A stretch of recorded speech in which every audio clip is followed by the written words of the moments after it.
All right, back for another Whodunit Beer review, and today I'm reviewing yet another beer that was sent to me by a good friend of mine and fellow beer tuber, Kyle, over at No Hype Beer Review. So firstly, thank you very much, Kyle, not only for this beer, but for all the beers you sent my way. And secondly, if you haven't checked out Kyle's channel, I highly recommend doing so. Outside of being just a fantastic guy, he also has some great beer content over on his channel. So in the description box, I will leave a link to not only his channel, but the beer mail unboxing video I did of the goodies he sent my way. So included in said beer mail were 4 Whodunit / mystery beers. And last weekend, I reviewed the first 2 of the 4, and if I'm being honest with you guys, I didn't do a great job. So I'm hoping to redeem myself this weekend. I'm going to be reviewing the last 2, and this is the 3rd one. Now, if you're unfamiliar with what Whodunit beer reviews are, more or less, they are blind beer reviews. Somebody will wrap up and conceal a beer. They will then either send or give me said beer. I will review it, and at the end of the review, I will try to guess the style, the ABV, and if I'm bold enough, the actual beer itself, although I tried that last weekend, didn't go so well. So yeah, outside of that, we have a 12-ounce bottle, I think, in front of me, and it is wrapped up in paper towels and painter's tape, and Kyle sent it to me. Outside of that, no clue what it is, and that's the fun of these reviews. So let me crack this open, get it into glasses, and see what's going on. I always put the cap over here in my reviews for bottles, and there's nothing on the cap, so I don't know. Anyway, ooh, that's looking beautiful. Already starting to get, you know, stout porter vibes here. So this pours out a very deep brown color. It's going to look black on camera, but as I was pouring it, it kind of had like a deeper cola look to it. About a half finger of a straight up tan colored, mocha colored head. Looking pretty creamy. Try to generate a head here. See how it looks? Yeah, definitely creamy. Yeah, it's almost closer to brown now. Some big bubbles, smaller bubbles. Very creamy looking though.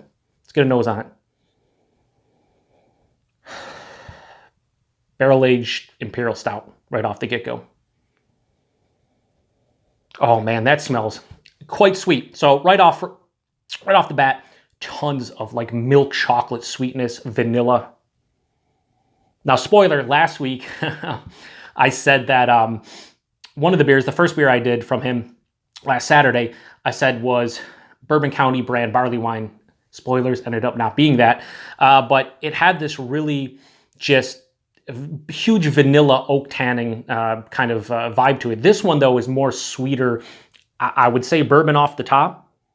But yeah, sweeter milk chocolate, sweeter vanilla. Almost like a slightly toasted coconut into marshmallow.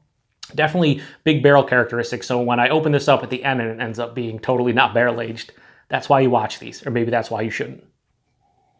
Yeah, the base beer, though, really, I would not be surprised if there's cocoa nibs or some kind of chocolate added this one. There's a lot of milk and sweeter dark chocolate, like a Hershey's special dark chocolate. Yeah, I mean, there's really no like oak tannin presence. There's no like dark fruits or maybe a touch of caramel, but no toffee. This one's all about what I perceive to be the barrel and a shit ton of chocolate. Now, this has been on my fridge for about closer to 40 minutes, so I'm thinking I'm drinking this in an appropriate temperature, probably in the 55 to 60 range right now.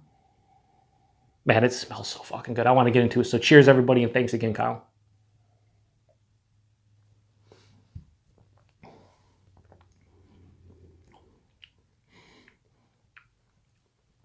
This is pretty tasty.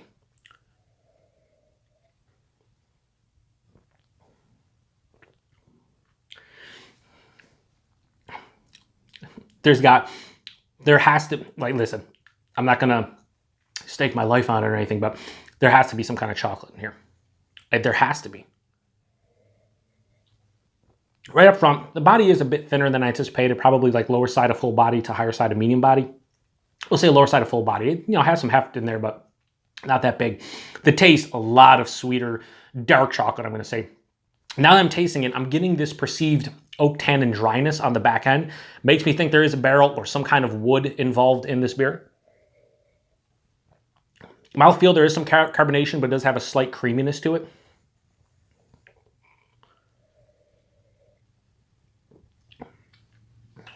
It does have a decent alcohol kick to it. I'd probably put this somewhere in the somewhere in the 10 to 10.5 range. If it's bigger than that, I wouldn't be surprised, but I'd say it's at least 10% at this point. As I'm drinking it, it's not as complex as the nose would indicate. A lot of that sweet dark chocolate. There is some vanilla and a little bit of that toasted coconut marshmallow vibe. I wouldn't be surprised if there's cocoa nibs in here or vanilla beans. But then again, I wouldn't be surprised if there's not. There is a very distinct possibility that all these characters are coming from the barrel, assuming there's a barrel in here. Just going back, it's pretty good. All right, so what my guess would be? My guess, based on what I'm tasting, is it's going to be an Imperial Stout. I wouldn't be surprised if it's an Imperial Porter because it doesn't have the full-on heft that I'd expect from what I think this beer might be. I'm going to just go Imperial Stout. I feel there's a barrel involved. I'd guess bourbon, not positive, but I think there's bourbon. And I would not be surprised if there's cocoa nibs or vanilla beans. I would almost bet there's cocoa nibs or some kind of chocolate added. But if not, this is a pretty tasty beer. I'd put this at a 4.25 to 4.5, probably leaning towards the 4.5. This is a really, really tasty Imperial Stout. I'm surprised at how easy this is drinking, considering that I think this is a 10 to, like I said, I'm going to guess 10.5. I'm going to say at least 10%, but if I had to guess, I'm going to say 11.2. Okay, so Imperial Stout, I think it's aged in bourbon barrels or some kind of barrels. Wouldn't be surprised if there's cocoa nibs or vanilla beans in here. And I think we're around 11%, like I said, 11.2. So let's move this out of the way and get this open and see how wrong I am again.